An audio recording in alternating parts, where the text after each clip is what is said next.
नमस्कार मैत्रिणींनो. तर आज ना मी लहान मुलीचा ब्लाऊज कसा शिवायचा तर ते दाखवते. तर व्हिडिओ लास्टपर्यंत बघा. बॅकला डिझाईनसुद्धा आहे. तर याच्या आधी मी कटिंगचा व्हिडिओ टाकलेलाच आहे, तो सुद्धा जाऊन तुम्ही नक्की बघा. तर हे बघू शकता, मी फ्रंट पार्ट घेतलेला आहे, दोन्ही साईड समोरासमोर ठेवल्या. यानंतर मेन ब्लाऊज हा बरोबर ठेवला आणि कमरेच्या साईडला अशा प्रकारे मी अस्तर ठेवलेला आहे. कमरेच्या साईडने मी फक्त पलटी करणार आहे, गळ्याला वगैरे पलटी करणार नाही. तर हे बघा, अशा पद्धतीने व्यवस्थित सरळ रेषेमध्ये मी कमरेच्या साईडने ही ठेवून घेतलेलं आहे आणि पाव इंचाचं शिलाई मार्जिन सोडून यानंतर अस्तरच्या बाजूने दापटीप टाकून घ्यायची आणि आतल्या साईडला हा बघा जो ब्लाऊज पीस आहे तर तो आतल्या साईडला मी टाकलेला आहे. अस्तर जे आहे तर ते व्यवस्थित टाकलं आणि सर्व बाजूंनी याला स्टिच करून घ्यायचं. आपल्या हाताचा दाब राहू द्यायचा, कुठेही फुगा वगैरे येणार नाही. अस्तर आणि मेन फॅब्रिक जोडताना याचं लक्ष राहू द्यायचं. आणि अशा पद्धतीने हात ठेवून मी हा असा पार्ट रेडी करून ठेवलेला आहे. दुसरा पार्टसुद्धा असाच रेडी करायचा आणि याचा गळासुद्धा चेक करायचा, समोरासमोर आला आहे का ते. कारण याच्यामध्ये परत दोन्ही पार्ट एका साईडचेच होऊ शकतात. तर अशा पद्धतीने मी चेक केल्याच्यानंतर टक्ससाठी बघा, हे टक्सला मी थोडंसं डार्क केलं आणि दुसऱ्या साईडला ठेवून त्यावरती उमटवून घेतलं. आणि असेच दोन्ही साईडला सुद्धा या टक्सची उंची मी 4 इंच ठेवलेली आहे आणि रुंदी खाली अर्धा इंचाची ठेवून अशा प्रकारे मी टक्स टाकून घेतलेला आहे, बघू शकता तुम्ही. आणि एकदा कंबर वगैरे चेक केली, मार्जिन जास्त आहे का, कमी जास्त झालं आहे का. तर अशाच पद्धतीने दुसऱ्या साईडला सुद्धा लगेचच 2-2 टक्सच्या टीप टाकून अशा पद्धतीने पुढचा पार्ट मी रेडी करून घेतला. यानंतर आपल्याला हुक लूकची पट्टी बनवण्यासाठी मी 2 पट्ट्या काढल्या, 1.5 इंचाच्या 2 पट्ट्या काढल्या आणि त्यानुसार ठेवलेलं आहे बघा. आपल्या उजव्या हाताच्या साईडला मी हुकाची पट्टी बसवून घेत आहे. अशा पद्धतीने व्यवस्थित खालून थोडीशी पाव इंच मुडपलेली आहे आणि हे बघा, वरून दापटीप टाकून घेतली. परत एकदा पट्टी मुडपली आणि त्यानंतर परत एकदा मुडपून अशा पद्धतीने मी पट्टी लावून घेत आहे. जसं आपण आपल्या ब्लाऊजला हुक लूकला करतो ना, सेम तीच प्रोसेस मी केलेली आहे, वेगळं असं काही केलेलं नाही आहे. यानंतर लूकसाठी मी हे जे ऑर्गेन्झाचा ब्लाऊज पीस आहे तर त्याचं अस्तर घेतलेलं, म्हणजे त्याचा कपडा घेतलेला आहे आणि अस्तर त्यावरती ठेवून अशा प्रकारे मी स्टिच करून घेते. हे बघू शकता, अस्तरला अशा प्रकारे कट केलं. परत यावरती दापटीप टाकून, कारण हे पार्ट ना, लूकची पार्ट हा वरच्या बाजूने येत असतो, त्यामुळे व्यवस्थित मी ह्याला स्टिच करून कट करून बघा अशा प्रकारे पट्टी जोडून घेतली आणि ती लूकच्या साईडला उलट्या बाजूनी लावायला घेतली. याला सुद्धा खालून मुडपलेलं आहे मी कमरेच्या साईडला, आपल्याला पट्टी नाही बसवायची त्यामुळे. आणि अशा पद्धतीने वरच्या साईडलाही लूकची पट्टी मी तयार करून घेतलेली आहे. तर बघू शकता तुम्ही. ह्याला मी हाताने, आपले मशीनचे लूक न करता हाताने करणार आहे, तर त्यामुळे ती सध्या फक्त पट्टी बसवून घेतली.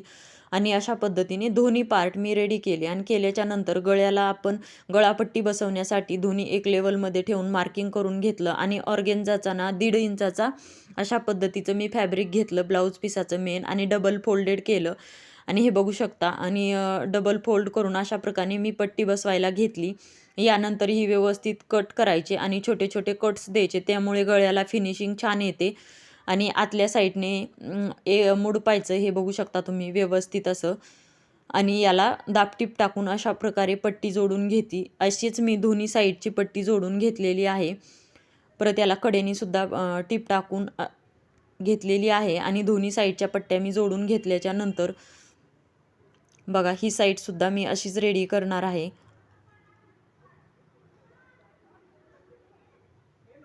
तर बघू शकता, ही सुद्धा साईड मी अशीच रेडी करते आणि याला सुद्धा छोटे छोटे कट्स देऊन घेत आहे मी.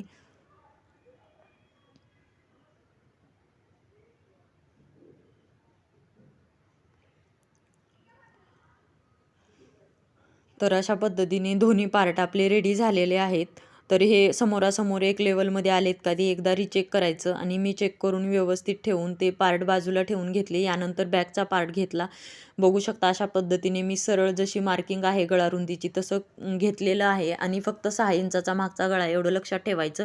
आणि यावरती बघा, ब्लाऊज पीसवरती मी ठेवून घेतलेला आहे आणि मधोमध ते मेन ब्लाऊज पीस आहे तो कट केला. आणि वरच्या साईडने मी फक्त गळ्याची लांबी आहे तर तेवढी फक्त मार्क करून घेतलेली आहे. 6 इंचाचा गळा आहे आणि बरोबर उलट्या साईडनेच मी व्यवस्थित मेन फॅब्रिक आणि हे जे बॅकचा 2 पार्ट मी वेगवेगळे केलेले आहेत ते फक्त स्टिच करून घेते. आणि एक्स्ट्राचं जे फॅब्रिक आहे तर ते कटिंग करून टाकायचं. आणि याचेसुद्धा पार्ट एक साईडचे आले नाही पाहिजेत याची काळजी घ्यायची. आणि यानंतर बघा शोल्डरपासून खाली कमरेपर्यंत पूर्ण पट्टी मी लांब इंचाची 1.5 इंचाची पट्टी घेतलेली आहे लांबपर्यंत आणि 6 इंच वरती सोडून दिलेलं आहे. आणि अशा पद्धतीने 1.5 इंचावरती मी मार्किंग करून घेतलं. दुसऱ्या साईडला सुद्धा मी अशाच पद्धतीने ठेवून त्यावरती उमटवून घेतलं. आणि हे झाल्याच्या नंतर हे बघा मी 2 मीटर ही नॉड आणलेली होती तर ती नॉड घ्यायची. आणि खालच्या साईडने बघा आपण त्याला दोरी बसवणार आहोत तर त्यासाठी मी असे छोटे छोटे तुकडे करून घेतले. अंदाजे तुम्ही लावून बघा, घेऊ शकता तुमच्या ह्याच्यानुसार. तर याची एक साईड मी तुम्हाला दाखवते. व्यवस्थित असा फोल्ड करायचं बघा मधोमध आणि त्यावरती ठेवायचं. तिथे थोडीशी दापटीप घ्यायची. यानंतर दुसरं घ्यायचं आणि ते मुडपून व्यवस्थित ठेवायचं. ते सुद्धा मी व्यवस्थित ठेवलेलं आहे बघू शकता तुम्ही. आणि तिथे ना ते नॉड जे आहे आपण त्याचं जे बनवलेलं आहे ना तर ते फक्त एकावरती एक ठेवायचं जेणेकरून ते व्यवस्थित दिसेल. यानंतर बघू शकता आणि यानंतर ही मी जी पट्टी घेतलेली आहे 1.5 इंचाची ती त्यावरती ठेवायची. आणि 1/2 इंचाचं शिलाई मार्जिन सोडून अशा पद्धतीने पट्टी जॉईंट करायची. तर हे बघू शकता मी अशा पद्धतीने पट्टीला दापटीप टाकून सुद्धा घेतली आणि आतल्या साईडला एक फोल्ड केलं, परत एक फोल्ड केलं. आणि आपण जी ही नॉड टाकण्यासाठी जी अशी डिझाईन बनवलेली आहे ना तर ती बाहेरून काढायची जेणेकरून शिलाईमध्ये येणार नाही. तर अशा पद्धतीने एक साईडचा पार्ट रेडी केला. असाच मी दुसरासुद्धा पार्ट रेडी करून घेतलेला आहे. आणि जी बॅकची साईड होती त्याच्या कमरेला आपल्याला जॉईंट म्हणजे पट्टी लावायची राहिली होती तर ती पट्टीसुद्धा मी लगेचच लावून घेतली.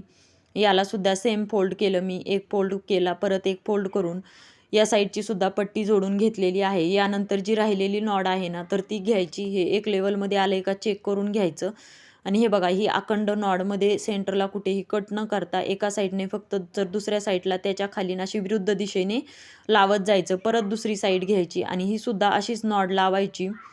बघू शकता मी नॉड लावून अशा प्रकारे ब्लाऊज रेडी केलेला आहे. आणि यानंतर व्यवस्थित हा ठेवलेला आहे. लास्टला मी याला लटकन लावून ब्लाऊज रेडी करणार आहे.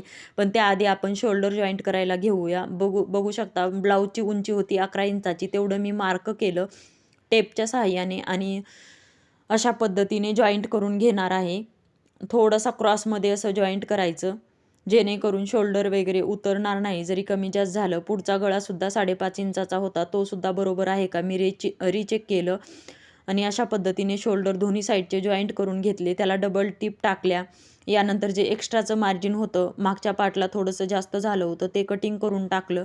आणि हे बघू शकता तुम्ही याला दापटीप टाकून 2-2, 3-3 टीप टाकून घेतल्या शोल्डरला. आणि यानंतर दोन्ही मोंड्याचं व्यवस्थित मार्किंग करून गळा हा व्यवस्थित केलेला आहे. आणि ब्लाऊज हा समोरासमोर ठेवून कमी जास्त झाला आहे का, कुठं दोरे वगैरे आहेत का हे चेक करून मी पूर्ण व्यवस्थित फिनिशिंगमध्ये कटिंग करून घेतलं. आणि यानंतर बघा अशा प्रकारची फुग्याची बाही रेडी केलेली आहे.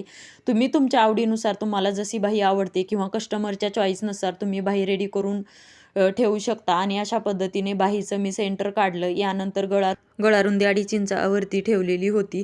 आणि याचंसुद्धा बाहीचंसुद्धा सेंटर काढलं. आणि बघा सेंटरमधनं मी बाही जोडायला घेतलेली आहे 1/2 इंचाचं शिलाई मार्जिन सोडून.